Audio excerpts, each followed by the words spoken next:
एक शहर में पुलिस ने सभी चोरों की नाक में दम कर दिया था। सारे चोर एक के बाद एक पकड़ा रहे थे, बस एक चोर जैसे तैसे बचकर एक जगह जा छिपा था। तभी उसे एक ख्याल आया कि क्यों न वो भगवा पहनकर साधु बन जाए। ये दुनिया चोरों को तो जूता मारती है, लेकिन अगर वही चोर भगवा पहन ले तो उसके पैरों में पड़ी रहती है। इस प्रकार चोर साधु बनकर घूमने लगता है। पाखंडी साधु में एक कला थी कि वो बोलने में बहुत माहिर था। प्रवचन तो उसके बाएं हाथ का खेल था। इस कारण साधु की निकल पड़ती है।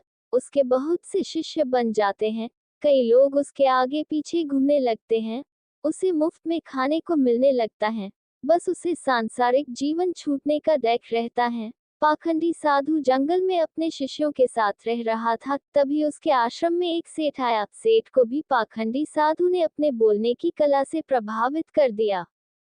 साधु से मिलकर जब सेठ अपने घर पहुंचा तो उसे एक ख्याल आया। असल में सेठ को एक दुविधा थी। उसके पास बहुत सोना था जिसे चोरों के डर के कारण वो अपने घर में नहीं रख सकता था। उसने सोचा क्यों न ये सोना साधु के आश्रम में रख दिया जाए, क्योंकि साधु को कभी कोई मोह माया नहीं रहती। वो तो भगवान का रूप होते हैं। किसी को ऐसे देवता पर शक भी नहीं होगा कि उनके आश्रम में सोना गड़ा हुआ है।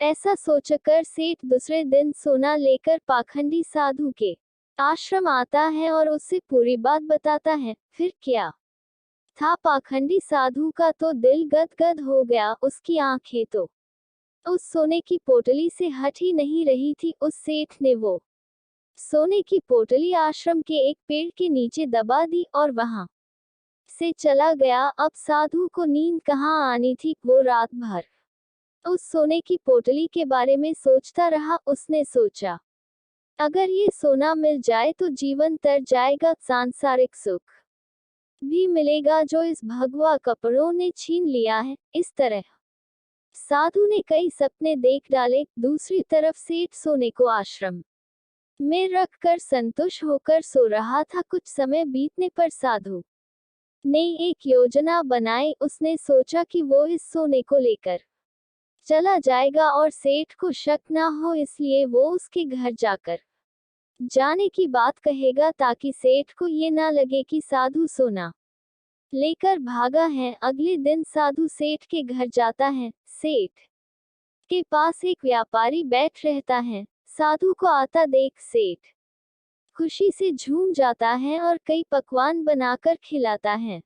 साधु सेठ को अपने जाने की बात कहता है। इस पर सेठ दुखी होकर उसे रोकता है, लेकिन साधु कहता है कि वो एक सन्यासी है, किसी एक जगह नहीं रह सकता। उसे कई लोगों को मार्गदर्शन देना है। ऐसा कहकर साधु बाहर निकलता है और जानबूझकर सेठ के घर का एक तिनका उठा ले जाता है। थोड़ी देर बाद साधु वापस आता है, जिसे देख सेठ वापस आने का कारण पूछता है।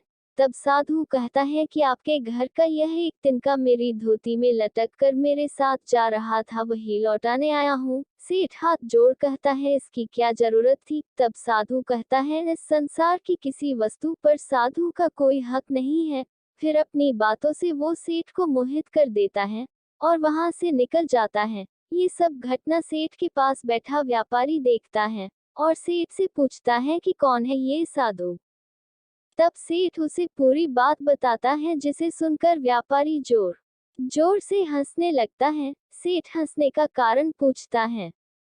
तब व्यापारी उसे कहता है, तुम मूर्ख हो, वो पाखंडी तुम्हें लूट के ले गया। जिस पर सेठ कहता है, कैसी बात करते हो, वो एक संत है, बहुत ज्ञानी है। व्यापारी कहता है, अगर तुम्हें अपना सोना बचाना है तो उस जगह चलो जहां सोना दबाया था। सेठ उसे वहां लेकर जाता है और खुदाई करता है, लेकिन उसे कुछ नहीं मिलता। वो रोने लगता है। तब व्यापारी उसे कहता है, रोने का वक्त नहीं है, जल्दी चलो, वो साधु दूर नहीं गया होगा। सेठ और व्यापारी पुलिस को बोलते हैं और पुलिस उस पाखंडी साधु को ढूंढ लेती है। तब सभी को पता चलता है कि वास्तव में यह कोई सिद्ध बाबा नहीं, एक चोर था जिसने अपनी बोलने की कला का इस्तेमाल कर कई लोगों को लूटा था। पुलिस से बचने के लिए भगवा पहन लिया था। सोना मिलने के बाद सेठ की जान में जान आती है। सेठ व्यापारी से पूछता है कि उसे कैसे पता चला कि यह साधु पाखंडी है। व्यापारी ने कहा, वो साधु बार बार अपने आप की तारीफ कर रहा था। संत कितने महान होते हैं, बार बार यही दोहरा रहा था, जबकि जो सच मायने में संत होते हैं उन्हें इस बात को दोहराने की जरूरत नहीं पड़ती। इसलिए मित्र, आज के समय में जो भगवा पहनकर प्रवचन देते हैं वो सभी संत नहीं होते।